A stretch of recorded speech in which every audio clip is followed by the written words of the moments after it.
ever get jealous of how easy it is for kids to have fun?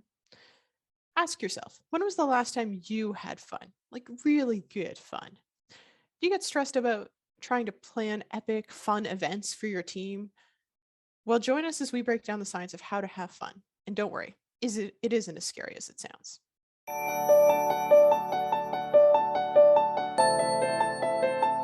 Welcome to Beyond Camp, where we explore the intersection of camp in our lives. For too long, camp professionals have referred to camp as being in a bubble. We're here to burst that bubble. We know that camp intersects with every aspect of our lives, and we're excited to delve into those. We are your hosts, Rachel Kent. My pronouns are she, her. And I'm Cassie Bloy. My pronouns are also she, her. And we're here to go beyond camp with you.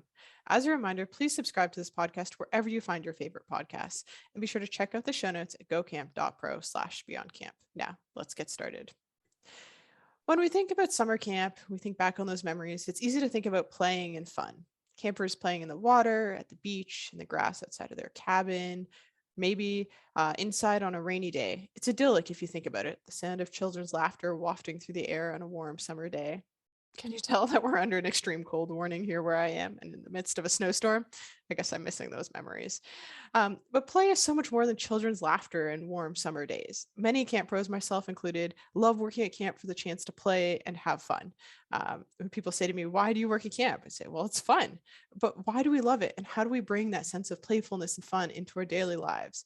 Is there a secret recipe? Is there something that kids know that we, forget? You like turn 18 or something, and suddenly the idea of playing and having fun just leaves your mind. Well, it turns out that there just might be. I was listening to the radio the other day. I like to have it on the background. And I just caught this little snippet where somebody said that there's 3 components to having fun. The first is playfulness, the second is connection, and the third is flow. When you have all of those things, that's when you're having fun. And having fun is never something that I had really thought about. I know there's certain circumstances or situations in which I'm like, oh, that was fun. Or I might catch myself in the middle of something and be like, oh, I'm having fun. But I've never thought about how to facilitate or set up a sense of fun. I don't know if you have, Cassie. I don't know if I've intentionally set up a sense of fun, but I think there's things that we as camp professionals do that inherently create fun without even knowing that we're doing it. Yeah, absolutely. And so what we're going to do today is we're going to break down sort of the 3 pieces, the 3 components of fun. Again, that's playfulness, connection, and flow. And sort of think about when we were already doing it at camp without thinking about it.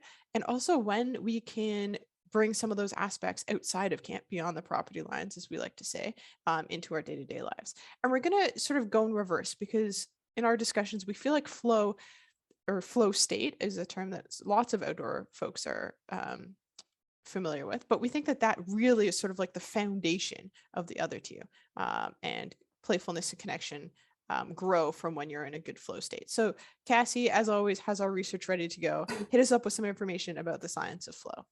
Yeah, so flow state is derived from a positive psychology term, but I think some of us in the more day-to-day life might call it being in the zone. And it's a mental state where a person performing some sort of activity is fully immersed in a feeling of energized focus, full involvement, and enjoyment in the process of the activity. So to me, this is like those moments where you're in it, right? I get in the flow at work, or in the zone, right? And you're just like chucking away, and all of a sudden it's been an hour and that project that you thought was going to take 5 hours is done. Or Rachel described the other day of when you're on the river and you find that flow of the movement of the river too, and you're following the eddies and the movement of the water. Yeah, when I think of flow, especially, so I, for some context, studied outdoor adventure leadership in school. And so we often talked about flow state in our different classes. And to me, flow, it's also a term in sports as well. It's that ability of where you're feeling you're in something that you're enjoying and you're challenged just enough to sort of push you a little bit out of your comfort zone, but not so much that you're focused on the technicalities of what you're doing. So if you're running a river or climbing, let's say, being in that flow state is you're being pushed just a little bit, that it keeps you in the moment, but not so much that you're actively being okay, now I do this with my paddle, or now I do this with my foot. And it's that sweet spot that helps keep you present. Yeah. And there's so many different states of flow too, that as I was reading, I was like, well, there's flow in our work, there's flow in sport, there's flow in music, right? There's flow in almost everything that we do. And it was just so interesting to see how it kind of is everywhere and in it and in everything we do potentially, if we're in that sweet spot. That's fascinating. I hadn't really thought about it in different contexts, I guess. I guess when I think about flow state, I think about like an active, often like athletic pursuit. Yeah. And I think the other thing to remember is that it can be subjective, right? For each person, where your flow state might sit will be different. And other parts of our being might play a role in where our flow state is day to day. So if you're extremely tired or fatigued, your flow state might be a little bit in a different space than where it would be on an average functioning day. Right. And like that makes sense because you and I are different people. Like everybody's unique, right? And we have different things that push us and pull us and that make us feel good and different stresses in our day-to-day lives. So I don't think that there's necessarily, there's a recipe card for how to make a cake, right? And you can sit down and you know that it takes like half a cup of sugar and a cup of flour every time that will get you a cake. And I don't think it's the same thing for flow. I think there's, there's steps that you can take that will like set you up best to reach that flow state. But I don't think that there can ever be an exact science that's the same for every single person on every single day in the same circumstances. Exactly. And there's lots of research out there around flow state, surprisingly. A lot of it discusses, what that means and how they've assessed it and gotten there and the different types of people they've talked to and the different circumstances it's in. And it's all just, it's big. It's bigger than I think we thought it was. Yeah, absolutely. And we'll drop some of those research links into the show notes for anyone who's interested in going a little bit deeper and reading more, because Cassie always finds us some great stuff. And so I think the concept of flow and fun is a fascinating one. And I don't think that it's one that people would have necessarily made that connection between. Yeah. And I think that the reason that they're connected is because we have fun when we're fully immersed in something and we're fully present. It's much harder to have fun when you're scrolling through Instagram in between, whatever it is that you're doing. And I say that as someone who is 100% guilty of that. I do love a good scroll through social media when I should be focusing on something else. So getting in that flow state sort of allows us to relax as well, because we've let our guard down and we're fully present and in that moment. And I think in our day-to-day lives, we often miss out on that. Definitely. And as you say, that social media and flow state, like this is, if you're watching on YouTube, that flow that we get into when you're scrolling, whatever it is you're scrolling, and that dopamine hit that we get from it too, or endorphins, whichever one it is. My brain is going a mile a minute this morning. But that release of happiness that our body gets from like seeing like a dog running with a stick, right? Like the little things that bring us joy too, where we're there. I think we have to realize that that's different from what that is a flow state, but how can we get in that state and be not on technology? Yeah, and I think that's sometimes what makes it easier to have fun at camp is because we don't have those distractions, because we're trying, and that's not to say that our phones aren't constantly going off with emails and messages about different things, but I know for me, I love to, as I call it, cause chaos with the campers. But also like I'd love to just like play with them. Like I used to call it causing chaos, but what I mean is just hanging out with them. And so I love being like in that zone and hanging out with them, and I put my phone down and I forget about it. And sometimes to my detriment. But it's just so easy to be present and in the moment, because I'm setting that good example of not like checking my emails while a bunch of 7-year-olds are running around trying to play tag with me, because obviously that would be inappropriate.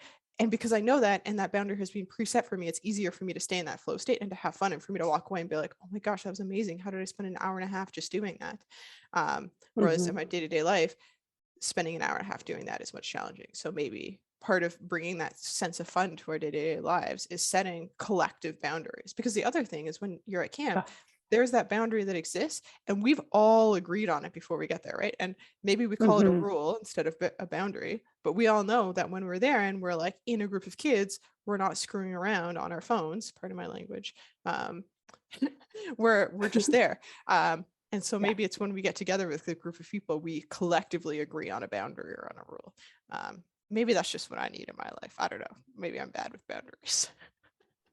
No, I think it's totally fair. I think there's definitely space for like knowing when and when you shouldn't be on devices and setting that boundary so that we can experience these moments of play and fun that are more childlike and connecting with that inner child that we all have.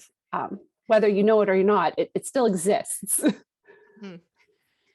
Wow, flow. There's so much to unpack here. I feel like we could maybe do an entire episode down the road on flow state and how we find it at camp and how we bring it into our daily lives. But I think this has been really great and really fascinating to delve into the connection between flow and fun and where they fit. And I'm super stoked in our second half to get into playfulness and connection because they both feed into flow and they're both the basis of fun. And then I also want to talk about the idea of type 2 fun, which Cassie, I know I'm throwing you a bit of a curveball because it just sort of popped into It's my okay. I'm caffeinated so brain this morning. excited. Type 2 fun. Go for it. Let's do it. So we're going to dive into that as well in the second half. So really excited to like really break down what it means to have fun and talk about that a little bit more. But we're going to take a quick break here and we will be right back. Beyonce said it best. Who runs the world? Girls. And when it comes to camp, women are running the world there too. If you're a women camp pro looking for an empowering professional development opportunity with intentional networking experiences, we invite you to join us for WIC Wednesdays. You can learn more at acail.org or follow them at Women in Camping on Instagram. Explore what this exciting learning opportunity has to offer today. And we're back. Time to dive more into the topic of having fun. And I'm realizing that I really do feel like, a boring adult when I'm like, let's discuss what it means to have fun. Because if you ever asked a 4-year-old what it means to have fun, they'll say, yeah, lots of toys and noise and like being with my friends. And here we are being like, are we in a flow state? Do we have good connection? What does it mean to be playful? But jokes aside, I think it's important that we dive into this and we talk about it. So the second component of fun is connection. And I think this is really valuable because when we talk about having fun with people, I mean, it's going to be different for every person. Let me start with that. Cassie and myself are a little bit more introverted. So for me, I need to have more of a connection and know the folks that I'm with before it's easier for me to have fun. Whereas I feel like I have extroverted friends who can just be tossed into a group of strangers and they're like, I'm having the time of my life, like just like hanging out with people. These are the people in my mind who like love to go out like dancing with their friends and like with strangers. And they're like, I'm having a great time. And I'm like, oh my goodness, like so many strangers. It's not the same level of fun as opposed to like people who I feel connected with. That's to say, like, I mean, my camp was, I guess, a medium-sized camp that I was at, maybe 150 kids a week. So I didn't know everybody personally, but I felt a common sense of connection in why we were there and that we were all united under the banner of our camp and that we had a shared purpose. And I think that really helps in terms of having fun, that sense of connection, whether it be on a really deep level or even just surface level, but united under a common cause. Yeah, that makes perfect sense to me. And like, as you were describing that, like my biggest fears is like people touching me in like a crowded space and like that is not connection to me. Fair.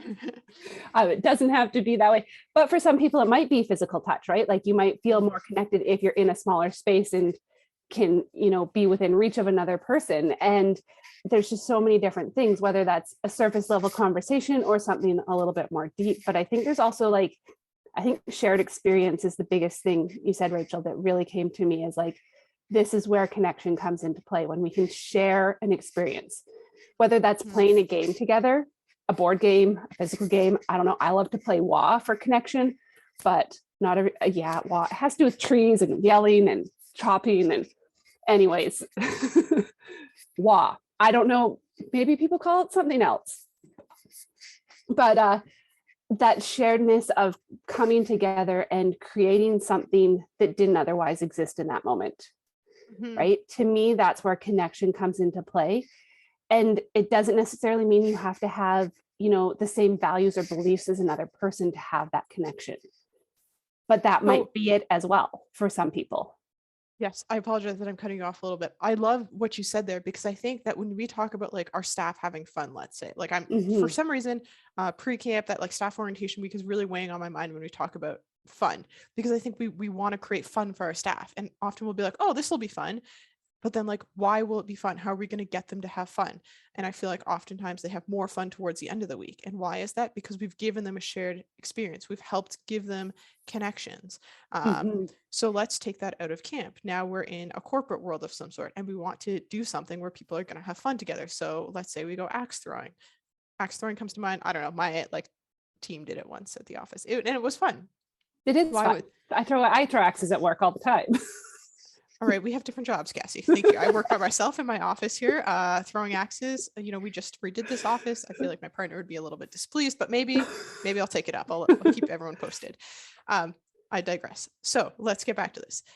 But it was fun because there was a sense of connection. So when we were planning things for our team, are we planning something that is going to allow some type of connection for folks ahead of time? So lots of folks like escape rooms. We want to plan something fun for our team. Are they well connected beforehand? Because if you have a brand new team and you put them in an escape room, it'll be a challenge. You'll get lots out of it. Will it be fun? Perhaps not, because I think you need those connections to get into your flow state. If you're so worried about the ability to talk to people about social risk, about not even knowing people's names, it's going to be really hard to get into flow state because you're so focused on the idea of like just worrying about other people and like the social anxiety that causes. Oh, definitely. And especially like escape rooms, to me, if you were putting a brand new team in an escape room, like as somebody who could be brand new, the fear of being stuck in a room with a bunch of people I don't know, just like slightly crippling. How I survived at camp, I'm really not sure. I really don't know some days. Yeah, I think that connection piece is really key, though. And I like what you said about shared experiences. And I think that we need to think about how we're creating shared experiences, and think about how we're creating shared experiences for our friend groups as well. Like, you want to have fun with your friends. So what are you doing? Are you going to the river? Are you going climbing? Apparently, I just really want to go paddling is what I'm getting from this podcast. As I stare outside at the snow. Like, are you creating those shared experiences for folks? And then the third component of fun is playfulness. And to me, this is sort of like the icing on the cake. I think it's that like childlike wonder, and it's giving ourselves permission to just be silly and just play.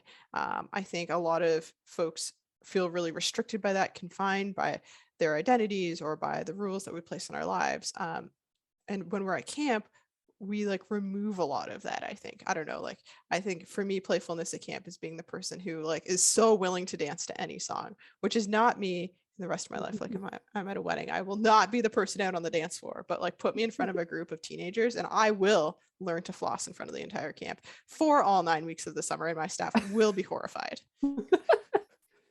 Well, and like playfulness is, I think, lost as we grow older. And like, I think of like your imagination and your ability to kind of let loose. It makes me think of like the term related to dancing, dance like nobody's watching, right? To be able to break down and feel like a kid again, and to break it down and just to get into that mindset where it's okay to make mistakes. It's okay to look funny and to have fun, because I think that allows the people we're with to get into that state as well, and to feel comfortable having fun or playing with you instead of watching you play by yourself.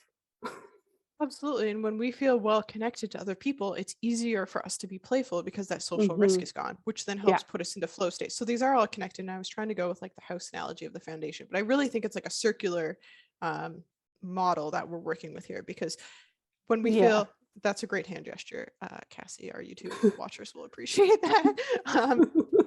But when we feel well connected and we have a shared experience, it's easier for us to be silly and playful, which puts us into that flow state, because now all these pieces are working really well together. And when we're in that flow state, we're not overly stressed and we're not worried. We're just like focused and immersed. It's easier for us to be playful and fun because we have like the base set of skills to do something with, which I think is really important. And so I think we do that really well at camp. We set up these experiences for folks. And so if you're thinking about setting up like a pre-camp training or something for your campers, think about how all these pieces roll together. Like, what's the social risk of the activity you're doing? Should that be at the end of the week when people know each other more, because they'll have more fun, because they'll be able to be more playful and reach that flow state. And I'm not saying that we need to really make fun like the super scientific, precise thing, because sometimes fun just happens. And those are the moments that we often enjoy most. But I think those moments happen because forethought has been given to the other examples or to the other components. Yeah, and I think exactly that. That's where camp becomes so intentional in what we do, right? Mm-hmm. It's about thinking about what the outcome is and breaking that down into chunks to make it possible. Even if the outcome is just to have fun, we need to be intentional in how we're getting there. Yeah, absolutely. And I think that we can think about how we bring fun now outside of camp. So for me, I want to look back and think about like moments where I had the most fun at camp, like these fun moments that stick in my mind, and then think about like how can I bring that into my day-to-day life, whether it's with the group that I volunteer with now, whether it's with the like in like the folks that I live with or my friends, like how can we bring that in? Which now that I'm thinking about it, brings me back to a thing about connection. So I love nicknames, and I will preface this by saying that if you're going to call somebody a nickname, you should ask them first if it's okay to call them that. And I say that because I worked at a camp once and somebody had called a guy we were working with by this like short form of his name for like years, like he'd grown up at that camp. And then one day I was like, do you mind when people call you that? And he was like, oh, I actually hate it. Like people gave me, like my parents gave me my full name for a reason. I hate that people shorten it. And I was like, oh, and that made me think twice before giving anybody a nickname. But for me, I think that's like a fun sense of connection for me with other people in a way that I bring in some playfulness, which can lead to fun, is when I can like pick a name, like a nickname out of like something that's happening. The group that I volunteer with, there's somebody we do a Tim's order partway through the night, and she's always like, I have a special order, and she wants like something special done to her hot chocolate. I started calling her special order, which is like this like fun little connection that made the night more playful. And I think those are like little examples of ways that we can bring that intentionally outside of camp, bring a little bit of camp fun into the rest of the world. Yeah, and I think just even the way we think about things at camp to take outside of it, right? I think especially when you're looking at like bonding and stuff with a team, a lot of times in the corporate, it's like, okay, let's go do this thing. But is everybody welcome? Does everybody feel included in that thing? Is there an opportunity to connect? Can they get into that flow state, right? So making sure that if we're offering those to our team and doing that, we're thinking about all those little steps, that maybe this is a 4-week process of smaller, luncheon type style, like, or end of day, wrap ups where we're kind of building up that connection over time before we dive into the, that big event that we really want to do with our team.